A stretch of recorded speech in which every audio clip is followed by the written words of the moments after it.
మీలో వంశీగన్ ర్యాగింగ్ చేసింది ఎవడరా? నా కొడుక నా గ్యాంగ్లో ఎవరితో గొడవ పెట్టుకున్నా తప్పెవరదని చెప్పి ఒకటికి 2 సార్లు ఆలోచిస్తాను, కానీ వంశీగడ్తో గొడవ పెట్టుకోవడం తెలిసిందా? అన్నా అయిపోయింది అన్న.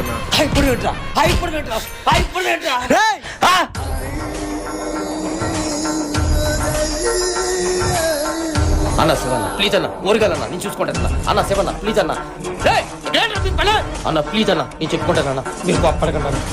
ఇంకా వెనక్కి చూస్తారా? మొన్న ఫ్రెండ్ కొడుతుంటే సైలెంట్ కొనమంటావా? నువ్వు గొడవ పెట్టుకుంటే ఎవరితో తెలుసా? శివన్నరా నేను ఒక్క నిమిషం లేట్ చూంటే శివన్న కత్తి నీ కంట తీరేది. ఈ సిటీకి ఒక్కడే తోపా? ఇలాంటి తోపులు చాలా మంది ఉన్నారు. వాళ్ళ తోపులు చాలా మంది ఉన్నారా? వాళ్ళు కూడా వీడే తోపు. నువ్వు శివన్నతో గొడవ పెట్టుకోవడం తెలిస్తే నీ వెనకతో ఒక రవిడి చెట్టు కూడా రాడు. ఎందుకంటే శివగడు మంటారా?